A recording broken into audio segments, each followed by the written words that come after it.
Good morning, everyone. I was up bright and early and I was like, I think I'll wait to come on a little bit later to 4 a.m. Not my best moment to be going live.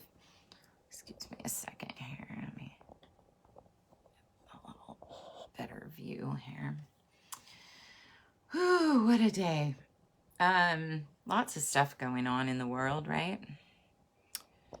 And I was thinking, I got up this morning. Hold on, I thought I had it all set up and now I'm not liking it. Just wanted to get a few things off my chest because I woke up and I put on an Abraham Hicks thing while I was on my vibration plate. And it was talking about feelings, it was about how to not feel negative feelings is what the guest person was asking about. And she was talking about how trying to not feel negative feelings is not going to get you anywhere. Because that's not how it works. Because your focus on that is negative instead of positive. And so you're not going to not feel negative feelings by trying not to feel negative feelings because your mindset is focused on feeling negative feelings. And so, but then she said, your natural internal state is a state of joy, which I resonate with that. I feel a lot of joy. And she said, we learn to not be joyful and to think negative thoughts because we've been told by society that it's cool to be negative about things. And when you watch the news, you can kind of see it. The news is where we think we get our, the news from, what's going on, And so if you're in touch with the world, you're in touch with all of this negativity, but the news is meant to sell you things. And so it needs to make you uncomfortable and give you a problem so they can fix it. If you want to sell Coca-Cola to feel better, sugar is a really quick upper, then make you feel shitty so that you can sell more sugary beverages or fast food and things that have a lot of carbohydrates and give you a bump, a quick, easy bump. That is also going to make you feel like shit. So it's like a spiraling thing so they can sell you a lot of it because it creates kind of an addictive cycle.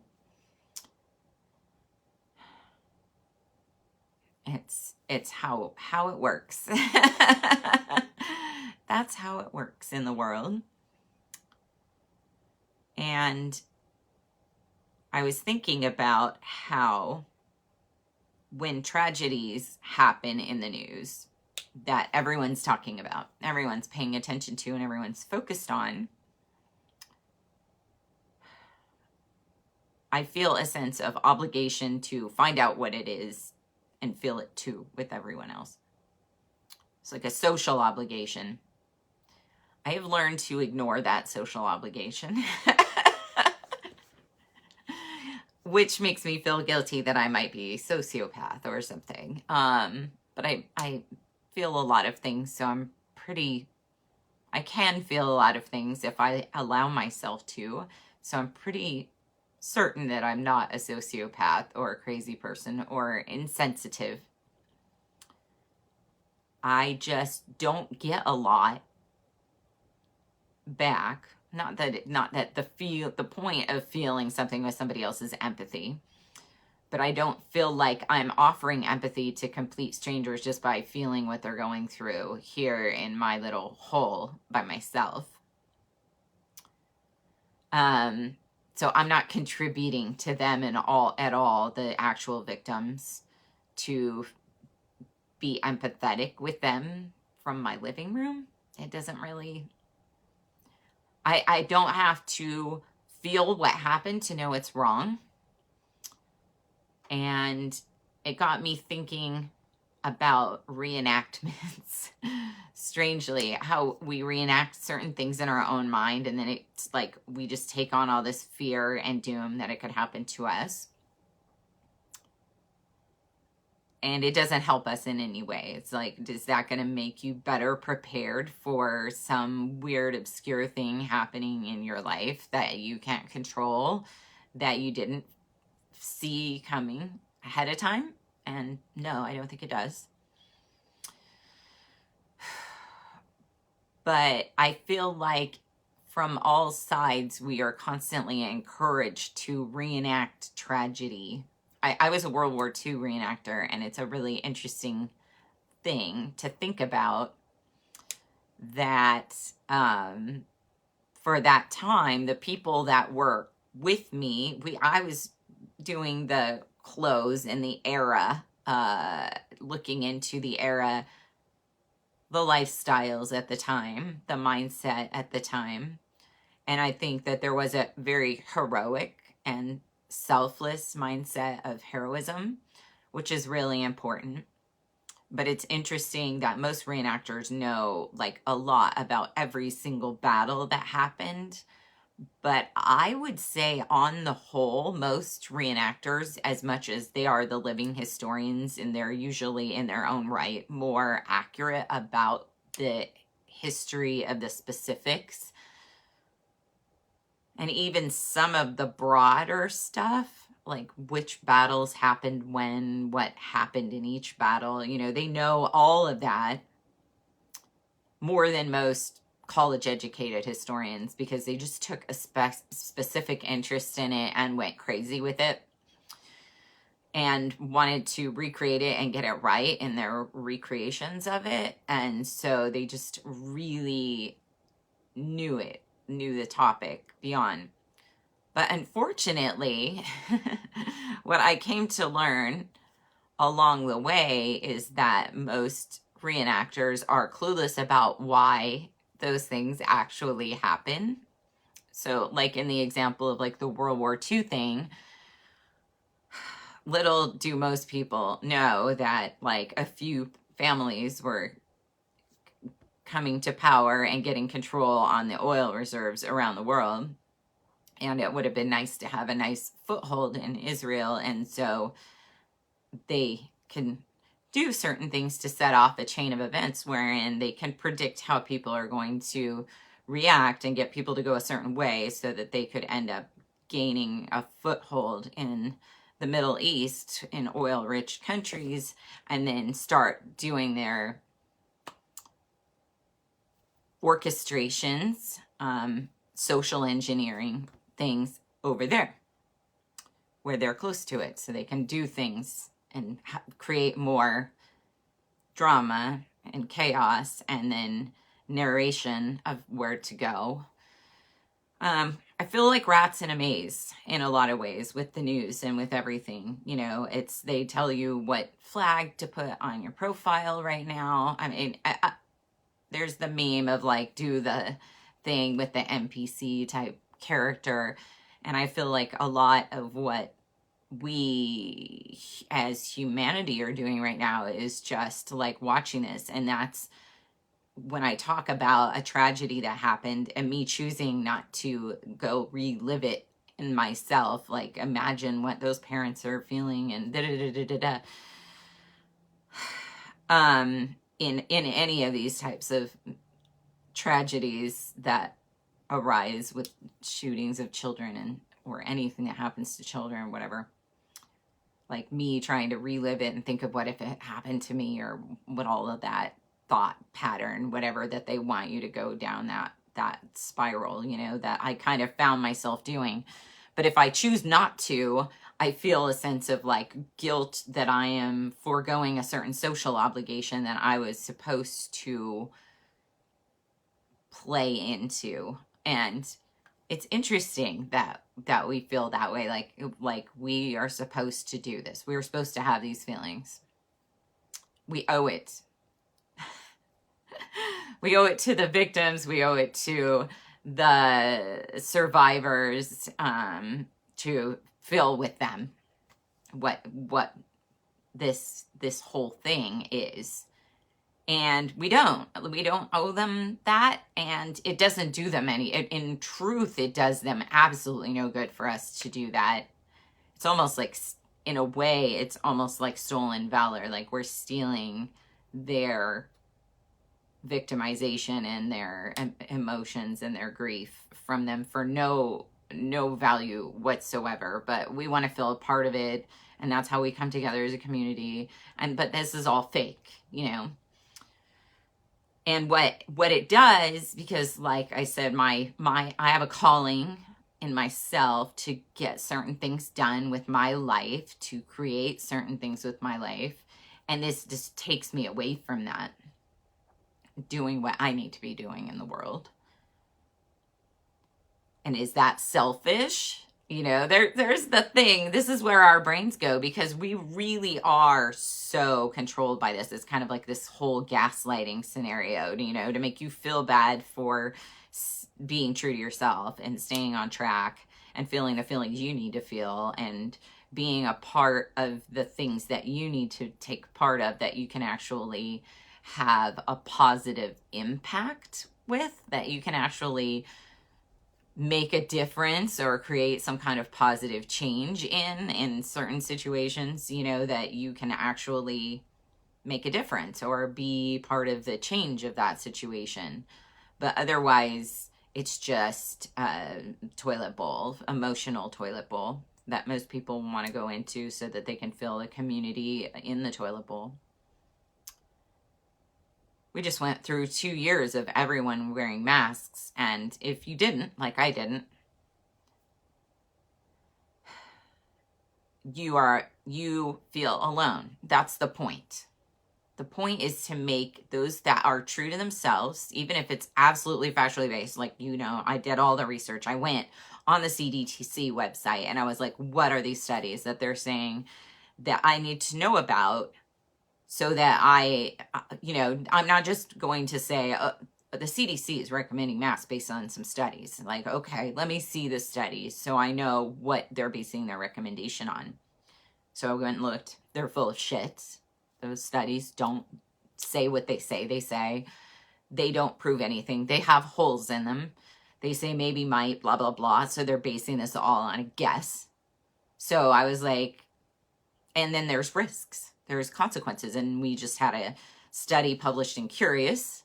I say humanity, received this study that shows that masks have negative efficacy, correlation, strong correlation of negative efficacy, zero correlation of positive efficacy in Western European countries that locked down and recommended masks.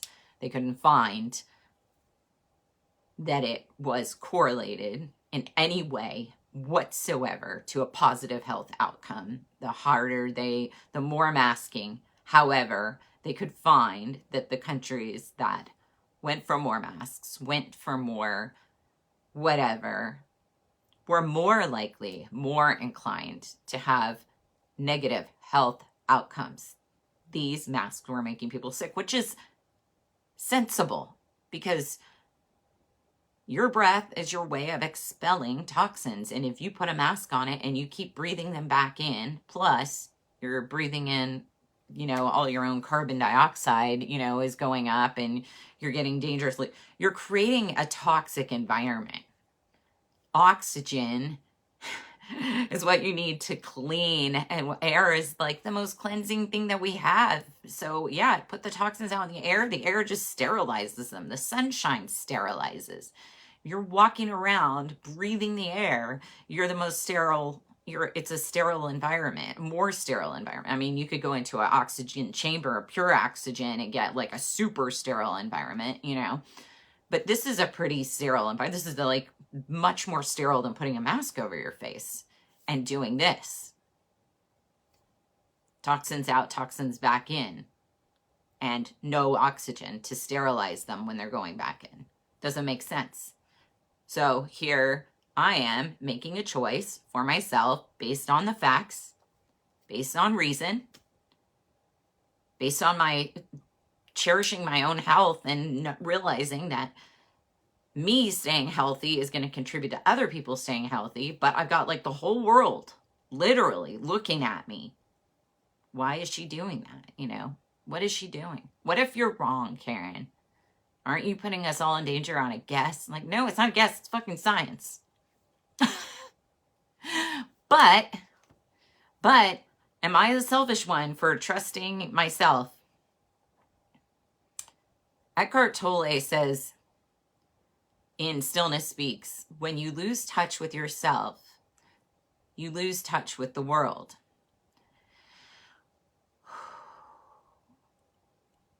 This is a big deal because everything out there telling you to put the flag up and to feel sad and to relive some parent's grief and imagine what happened if your own children went through it.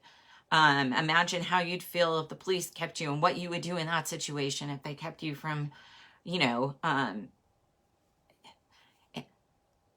what they did there. The whole incident may not have been staged, but what they did there, keeping the parents from going in, attacking parents for going in or wanting to go in, threatening parents from, it's Benghazi. It's Benghazi all over again. And they knew it and they're filming it and they're letting everyone know what happened. You know, they want you to know Benghazis are happening, that the state is keeping people from being heroic. They want people to know that their hands are tied. They want people to feel helpless. They want people to feel angry. They want people to feel a sense of like needing to retaliate against the state in a way.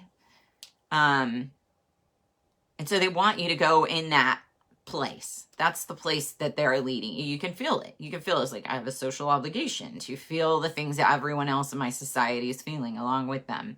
The same fears, the same doubts, the same insecurities. It's like, what about knowledge? What about who I am? And so this brings me back to what I was listening to this morning with Esther Hicks saying that joy is your true nature. And that we've been conditioned to feel other things other than joy as an obligation to fit in socially, to feel cool, to be part of something that society is going through. Society isn't going through it. Those parents are going through it.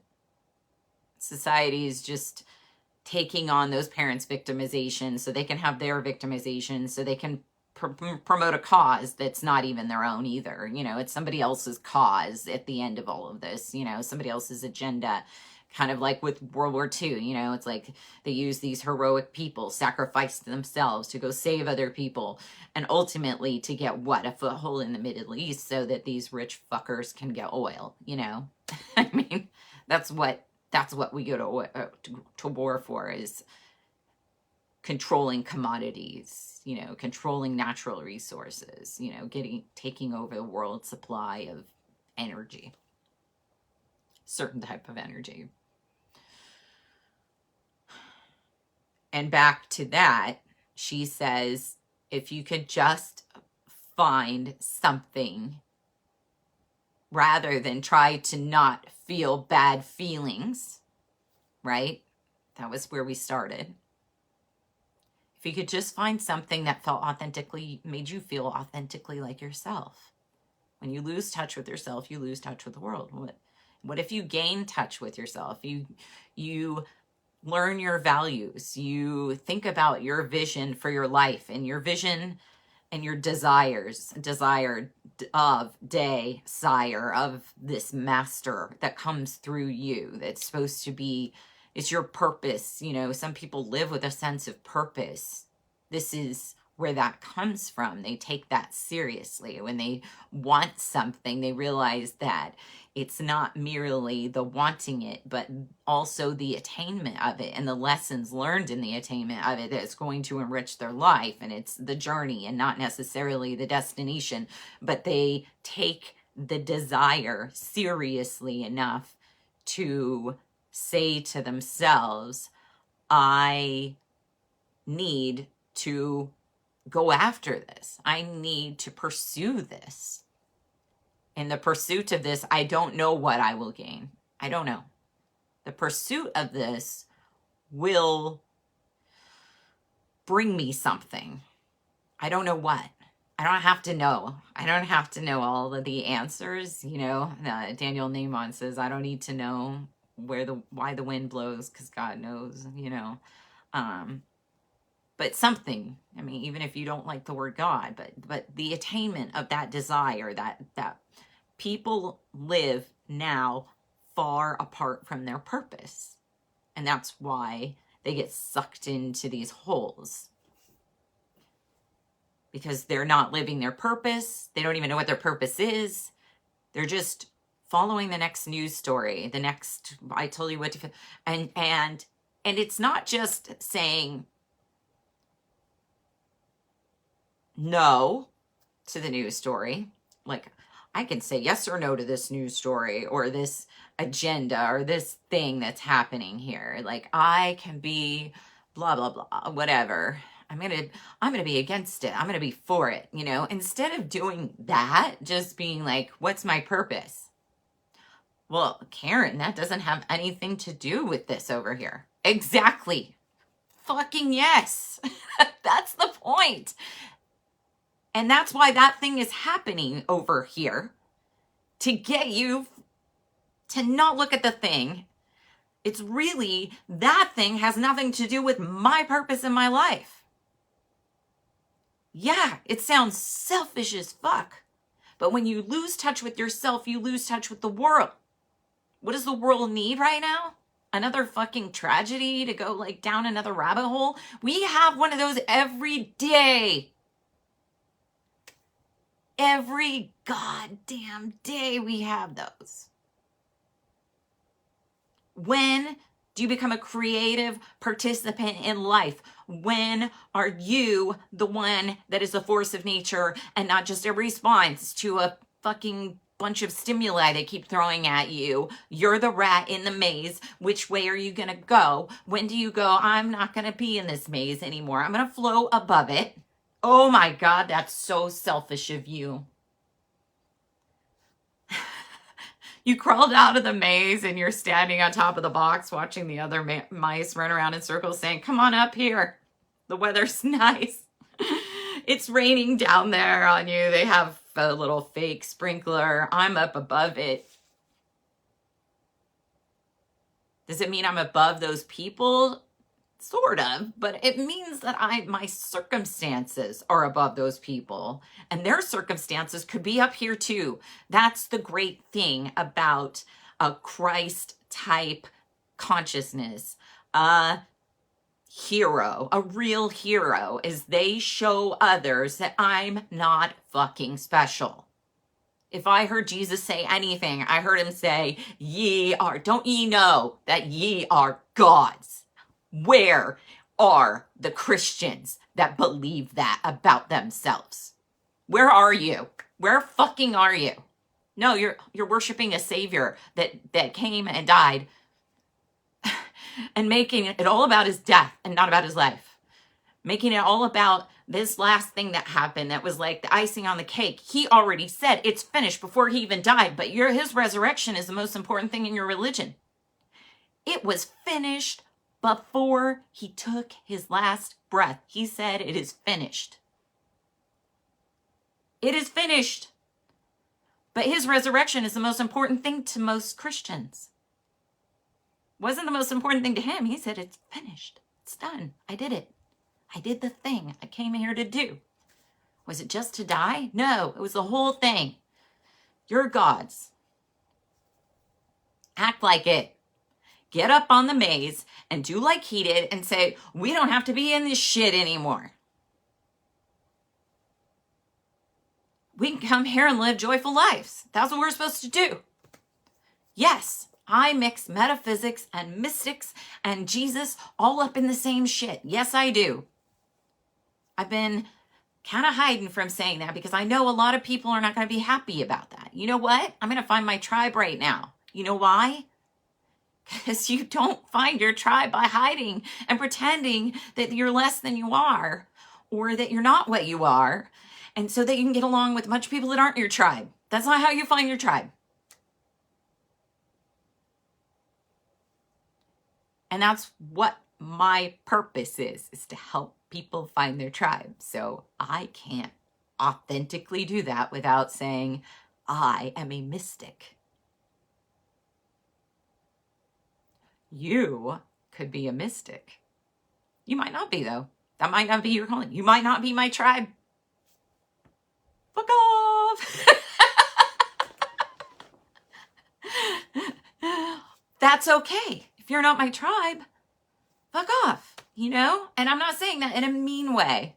I say it with love. I hope you go find your tribe. I hope you find your people. I hope you live out loud. I hope you say the things that you feel called to say so you can find your people and get together with them and start creating loving communities. As we do not get out of this by ourselves.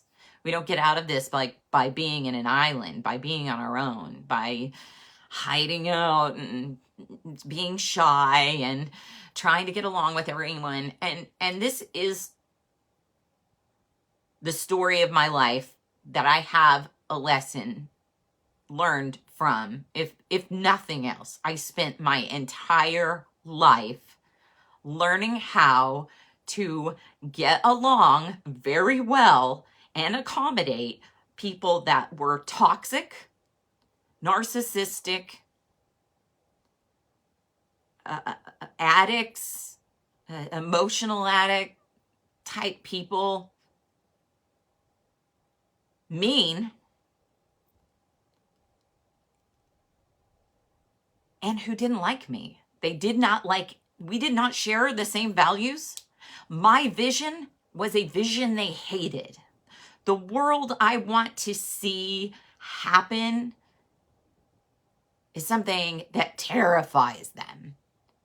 And so they did everything they could to suppress me. And as a child, I was alone. And so the only way I had human connection was by going out of my way to learn to get along with these people that I was given as my first family. And then on top of that, when I became an adult and realized there are other people out there that do not all have these values that make me feel like an alien, and that there are some people that I have more in common with, a little bit more and a little bit more. And the more I'm myself, the more I find those people. The more I don't have to put boundaries up. I could just be myself and those people just go away because they're like, nope, not my tribe. Not going to be, nope, nope, nope.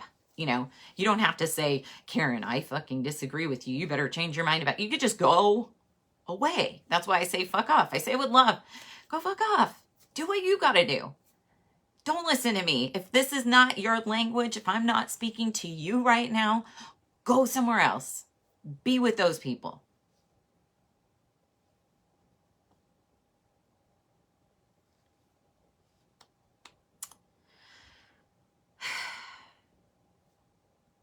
But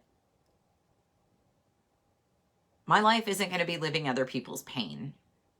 I'm not going to be a surrogate for, this is not my calling to be a surrogate for the pain in the world while everybody else is doing it. Like, there's too many people, like, supply and demand, that supply is full. There is no need. There's not enough demand for me to sit here and feel the pain of other people as a surrogate like we're all doing right now or being asked to do what's being requested of us. There is not a demand for me to join into that legion of pain surrogates. I am a surrogate of joy, our natural state of being, something that we have forgotten. And I think we need to bring it back. You know, we want to talk about bringing sexy back, bringing joy back, because we need that. Like, to me, there's a bigger demand for joy in the world not being answered. And so supply and demand, I'm going to supply it. And if I'm the only one, then I make $1 million and whatever, you know. It is what it is. But we have to ask the tough questions, and we have to look at the thing. What are my values? What is my vision? What are my desires? What are my priorities? What is my body telling me right now? My body's telling me this feels terrible, participating in this drama of other people and putting myself first in the drama of other people, or making myself a part of the drama of other people, abusing the drama of other people to promote my thing. Is that what I'm doing right now? I don't know. Maybe. I'm saying ignore the drama of other people to promote my thing.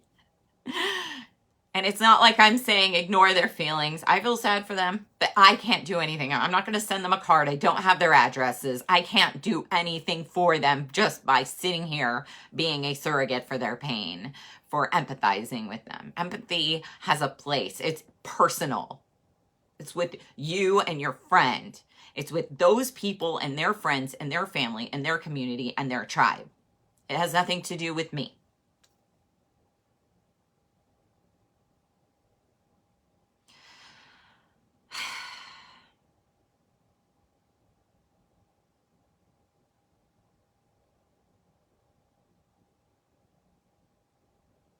Find your tribe. Amidst the chaos, find your tribe. That's where I'm at right now. There's all this chaos telling us what's important. It's a maze. They're telling us which course to take. Take this course, and you will be with everyone else, and you will feel loved and cherished, and you will feel like you're a part of something. And take that course, and you will be alone and socially outcast and isolated. And I'm here to say, I'm not taking those courses, and I'm not a social outcast, and I'm not alone, and I'm finding people that I thought I would never find that not only share like this weird like little anti-vax thing with me. Yeah, that's me. I'm not anti-vax. I won't vaccinate. Personally, go ahead and get them. I don't want them to be illegal. I want you to be able to make your own choices. But that separates me from the anti-vaxxers because they want it to be illegal. They want it to be controlled. They want you to not be able to make certain choices. And I'm just like, why don't we just get the government and these social media mega companies run by the government out of the conversation so we can find out the facts about shit and make our own decisions. And then people will make better decisions. I don't want to regulate the government out of it. I'm just like, the information is out there if you want to look at it. It's like the CDC told us to wear masks. They told us these are the studies that they're going by to support it. You look at the studies and they're bullshit. But you have to read them to find that out. Who wants to do that? This girl right here. But I don't want you to believe me. I want you to go read them for yourself. Don't believe me. Please. But don't just believe them either. Don't believe anybody. Stop believing. Start standing up for yourself. Start thinking for yourself. Start being sovereign in yourself. Start being the gods that ye are. Channel my inner Jesus pirate right there. Pirate Jesus. I like that. Pirate Jesus. As a mystic, I approve of Pirate Jesus. I'm a very silly mystic.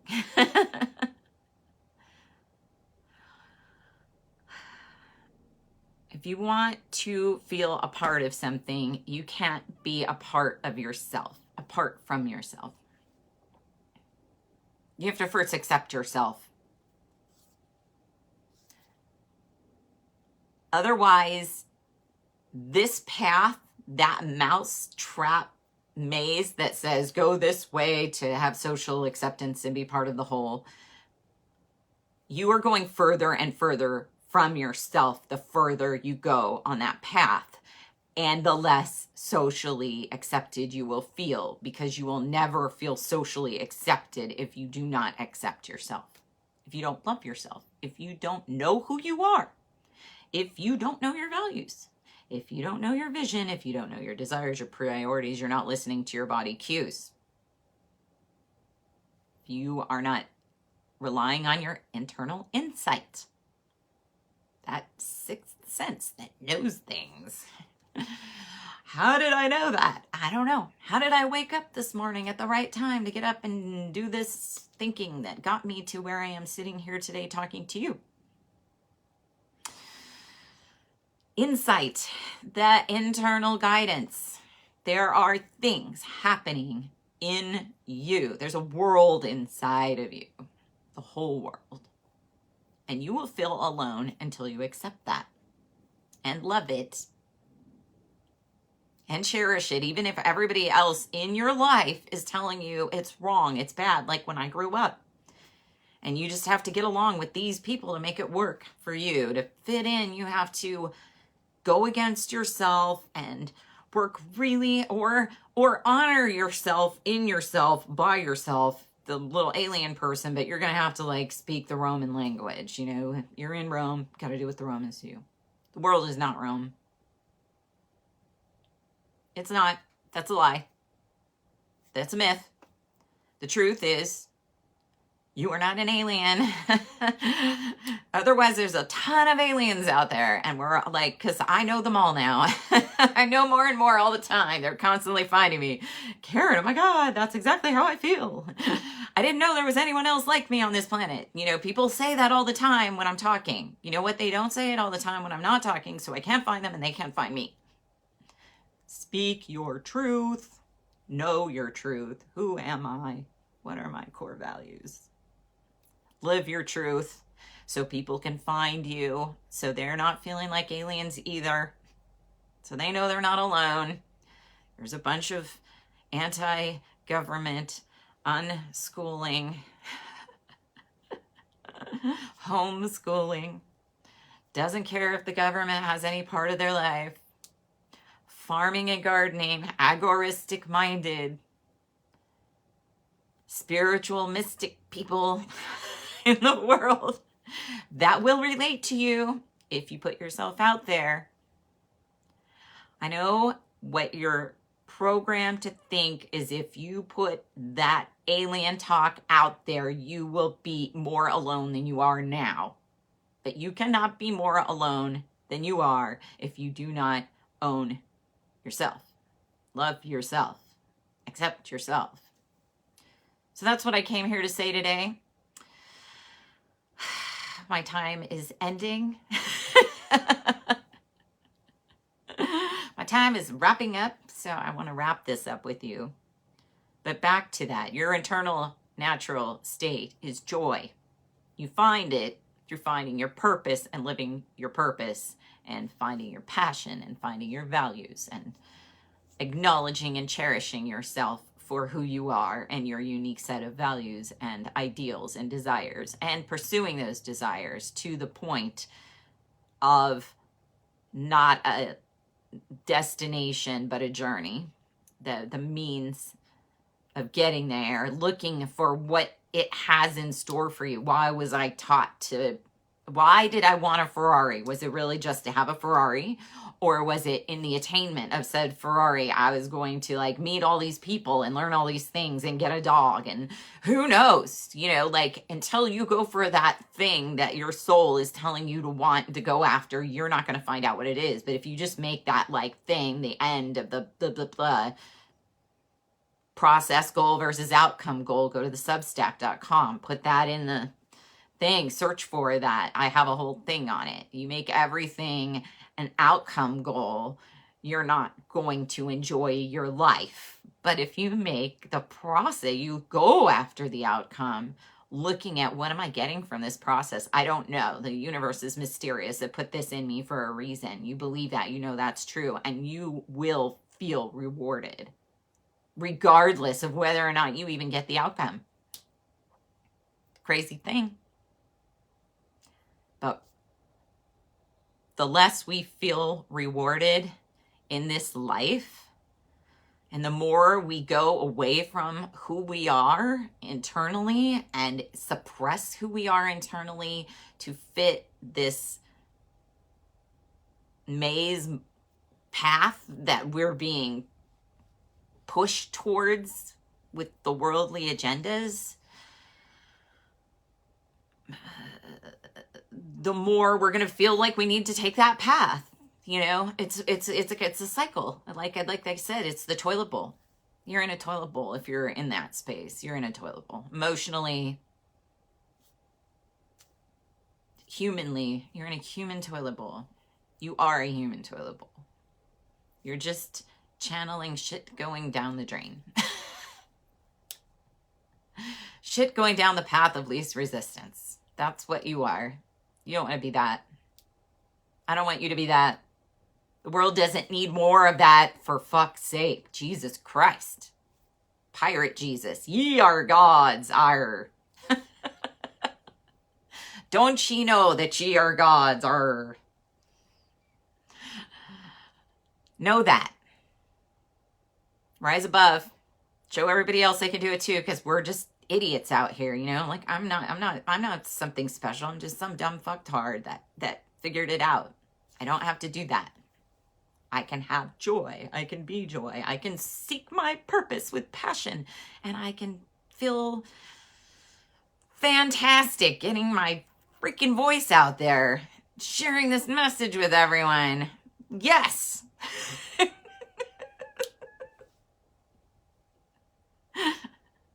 And finding these loving, wonderful people around me that are responding because they get it. They're like, yeah, I don't need to be a human toilet bowl anymore, funneling the shit down the path of least resistance.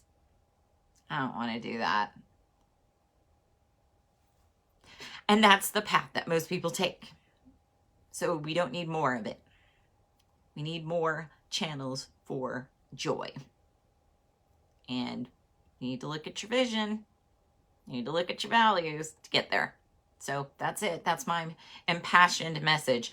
How to figure out your vision and your values and create true boundaries. That is what I'm selling. So if you want that, call me. Yeah, do that. All right. I love you guys. I've been talking for like an hour or 50 minutes. And I don't know if you're commenting because I'm not getting comments on here right now. So I'll go back and talk to you in the chat after. But, you know, if any of this resonated with you, let me know or share it with other people. If you want to be a part of a community of like-minded people saying what I'm saying, subscribe to my Substack and start commenting under the posts. You know, like this will be in there. And then you can comment on it with the community of people that share your values. Find the people that share your values by listening to the same people that share your values. Come make a community with me. Let's do this. thesovereignmom.substack.com. Subscribe. It's free, but as a paid subscriber, you will get discounts on the thing that I'm selling. The how to figure out your vision, your values, and create better boundaries so that you like put all the good stuff inside of them. That's what I do.